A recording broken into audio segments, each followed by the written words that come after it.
Bonjour. Finalement, j'ai fait le premier épisode. C'est aujourd'hui que ça se passe. Première question.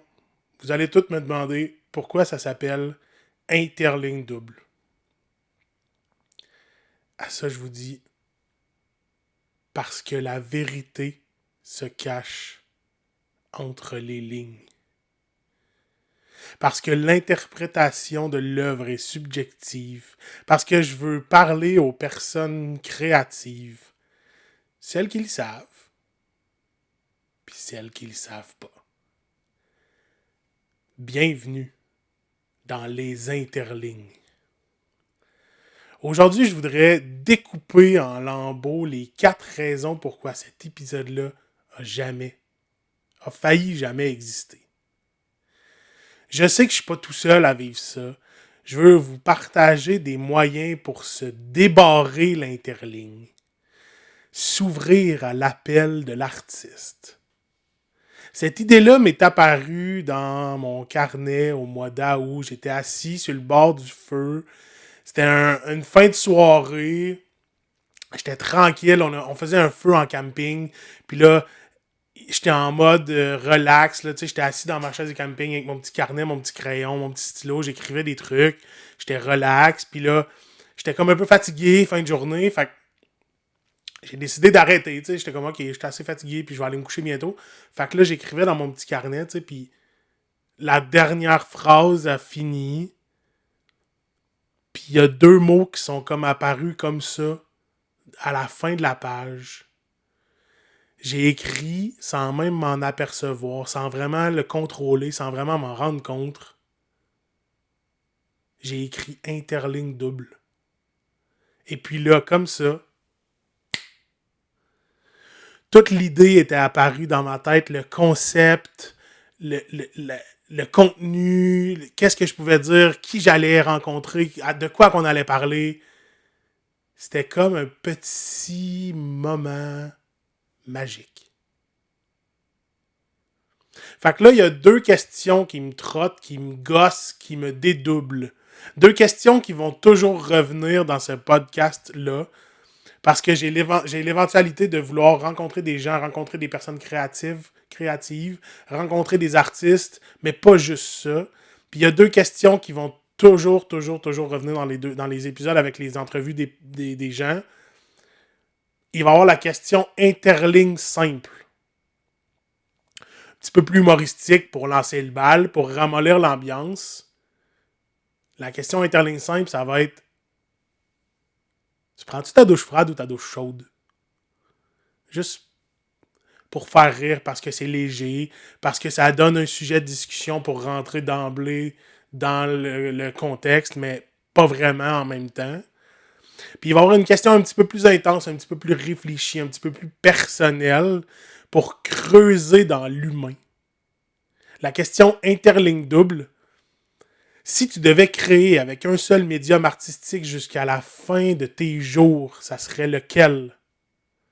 Et ça, je vais demander ça à tout le monde que je vais rencontrer dans les prochains épisodes. À partir du 3-4e, il va y avoir des entrevues de gens créatifs que j'admire beaucoup.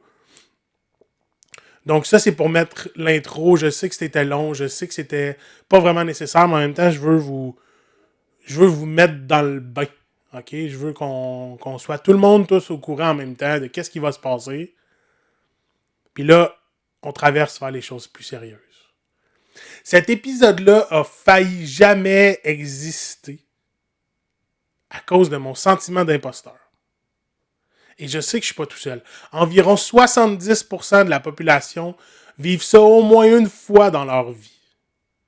Bon, ça sonne comme une maladie, là, cette affaire-là, mais on a tout le monde des moments où on se sent inférieur, incapable, ou juste pas à notre place, alors que c'est pas ça, tu sais. En tant qu'artiste, même des fois, on met de côté complètement notre succès ou notre accomplissement, même qu'on le tasse du revers de la main de ah non, mais c'est juste ça, tu sais, j'ai juste fait ça, ou tu sais, on n'est pas là, tu sais. On se compare beaucoup aux réussites des autres. On va vraiment nous-mêmes se comparer beaucoup aux autres, à des artistes plus accomplis, plus riches, plus connus, plus performants, etc. On oublie de faire notre propre création du mieux qu'on peut. Dans mon cas, ça se traduit comme botcher un texte en public. Parce que je crois que je mérite pas de présenter devant ces gens-là, genre, ben là, je suis tellement nobody pour être devant eux, puis alors que j'avais légitimement ma place comme artiste slammer. La personne qui organisait l'événement m'avait invité, elle me connaissait, mon texte avait déjà été fait en public, ça avait été bien reçu, j'avais ma place, mais je le croyais pas. Donc ici, j'ai des trucs que j'ai observés qui fonctionnent pour moi, mais pour d'autres personnes aussi. Premièrement, l'accepter. Okay? Ça sonne vraiment con, mais à la base, c'est simple. Quand ça te prend par la tête, l'espèce de sentiment de mais là, qu'est-ce que je fais ici, je suis ben trop noobie, tu sais. Faut juste l'accepter, faut se dire, gars, ok, c'est ça que je vis en ce moment, c'est beau, c'est correct, on le nomme, ceci est mon sentiment d'imposteur, puis on passe à autre chose. C'est fini après, on le reconnaît, on le nomme, puis c'est fini. Deuxième truc, garder un inventaire de succès. Ce que ça veut dire, c'est juste des petites notes. Ça peut être un dossier Google Docs, ça peut être dans notre calendrier agenda personnel. Qu'est-ce qu'on a fait dans les derniers mois, les derniers temps, qui ont été des réussites? OK, ben j'ai fait ça. J'ai présenté un texte là, j'ai fait une expo là, j'ai fait quelque chose qu'on a fait qui a bien été perçu de nous et des autres. Des petites victoires, un petit logbook mental de j'ai fait ça.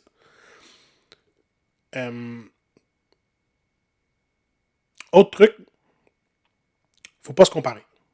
Okay? Je sais que on pourrait en parler longtemps, c'est dur, mais honnêtement, ça vient avec la pratique. Puis là, quand je parle de comparaison, je parle de la comparaison négative.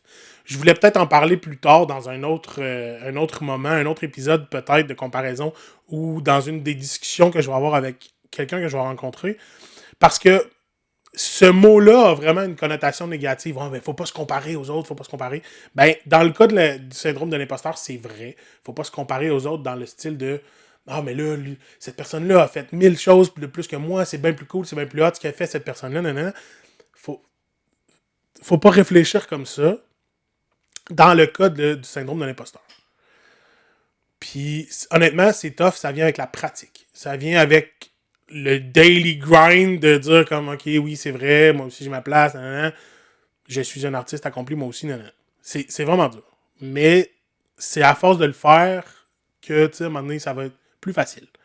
Puis j'aimerais ça faire un deep dive un peu plus tard dans un autre épisode ou dans une conversation avec quelqu'un, parce que moi, j'ai changé ce mot-là, comparaison, j'ai changé la connotation, en fait, que les gens ont souvent. Comparaison, c'est souvent négatif, mais là, il ne faut pas te comparer aux autres. Non. Ben, moi, je me compare à des gens que j'admire, puis que un jour, je veux être à leur place, je veux faire comme eux, tu sais, parce qu'ils m'inspirent, ces gens-là, puis moi, je me compare à ces gens-là dans le sens que, pas je les idolâtre, mais tu sais, ça m'inspire, puis ça me craint, puis ça me montre qu'est-ce qui est possible de faire dans la vie, tu sais, puis moi, je me compare à ces gens-là. Mais on en parlera peut-être plus tard.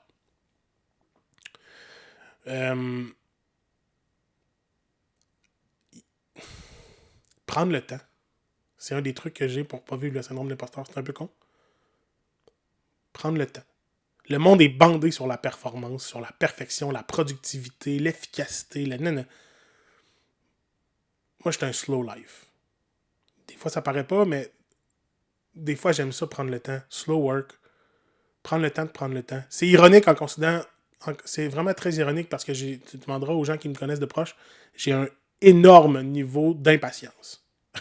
Sur des trucs quand même spécifiques, mais dans le fond, ce que je veux dire par ça, c'est l'événement ou l'affaire que tu es en train de faire, que tu te sens imposteur, fais-le pour toi.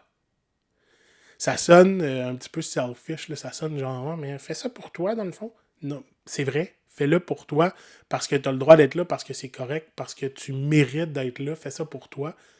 Fais-le pas pour les autres. Fais-le pas en ayant l'espèce de mentalité de voici, je le fais pour les autres, parce que les autres veulent que je fasse ça. Non. Fais ça pour toi. Puis là, c'est un très bon exemple aujourd'hui. OK? J'ai une quote, j'ai une citation de quelqu'un que je suis, que j'adore, qui est un professeur de communication. Communication verbale et langage corporel et compagnie. Pas communication genre médias sociaux puis newsletter. Le syndrome d'imposteur, c'est pas un signal d'arrêter. C'est pas une pancarte de stop. C'est un signal de croissance que ta zone de confort est en train de s'élargir. Ça, ce que ça veut dire, c'est que le syndrome d'imposteur, c'est un bon signe. C'est un signe que t'es sur la limite, t'es sur la ligne de ta zone de confort et c'est là que la croissance de l'humain arrive. C'est pas en restant dans notre petite bulle, dans notre petit divan. C'est en essayant d'agrandir notre zone de confort qu'on grandit. Puis, moi, ça me parle beaucoup. C'est Vin Jiang. C'est un gars qui est full connu sur les réseaux. Cet épisode-là a failli jamais exister à cause de la procrastination. C'est facile à nommer, évidemment, mais c'est pas facile de le surmonter. J'avais écrit des trucs pour qu'est-ce que moi je fais puis qu'est-ce que j'ai vu que les autres faisaient pour surmonter la procrastination puis essayer de pousser en avant. Je veux qu'on en parle en commentaire si vous voulez un épisode complet parce que j'ai beaucoup plus de trucs que je pensais finalement. J'aimerais ça faire un épisode complet là-dessus. Ou une grande conversation avec quelqu'un. Bref, procrastination, j'ai écrit des trucs, mais ils sont pas écrits dans mon fichier de notes d'épisode juste parce que je les écris à la main, à la job, puis là, je les ai pas transférés dans mon fichier Google Doc. Cet épisode-là a failli jamais exister. À cause de la peur du jugement. Ma peur du jugement, tu vas dire, ouais, mais c'est facile, là, t'as juste à pas penser aux autres, puis à faire ça pour toi, puis de toute façon, peu importe ce qu'on fait dans la vie, on va toujours se faire juger. Puis c'est juste ça, c'est normal. C'est plus facile à dire qu'à faire. Ça, c'est vrai. Voici mes trucs. Faut juste l'accepter. Il n'y a pas vraiment 56 000 affaires à dire ici. Faut vraiment juste l'accepter. Ce que tu vas dire ou ce que tu vas faire, ça ne plaira pas à tout le monde. C'est normal. Faut juste vivre avec. Je n'ai pas dit que c'était facile. J'ai dit que c'était normal. Cet épisode-là a failli jamais exister. À cause de mes trop hauts standards, j'ai des gros standards en bon français, mon perfectionnisme aigu, mais juste sur des sujets très, très spécifiques. Puis encore là, j'aimerais ça qu'on en parle. T'sais? J'aimerais ça qu'on en parle plus tard un peu des attentes personnelles, des gros standards, des choses qu'on se dit, non mais moi je veux que ça soit comme ça, parce que c'est comme ça que je veux le faire, tu sais. Mais ça, des fois, ça peut nous bloquer. Fait que j'aimerais ça qu'on en parle. Cet épisode-là a failli jamais exister. C'est vrai. Mais le monde a besoin plus que tout ces temps-ci, c'est d'humanité. Puis ça passe par la création artistique. Entre autres, ça passe par d'autres choses aussi, mais ce podcast-là va parler de création artistique par des personnes qui se nomment artistes et par d'autres. Fait que, honnêtement, laissez-vous aller. Faites ça pour toi, man. Comme, no stress. Tu sais? Puis si tu te sens bloqué, désemparé, par pas savoir quoi faire ou comment commencer, ben, laisse un commentaire en bas si t'es capable. Écris artiste. Puis honnêtement, on va s'en parler. On va s'en parler. Fait que pour ce premier petit épisode-là, il est un pilote. Il était mettre la table. Je t'ai donné quelques petits trucs, mais ça va venir dans le deuxième aussi. Merci du fond du cœur. On se dit à bientôt. Parce que la vérité se cache entre les lignes. Interligne double.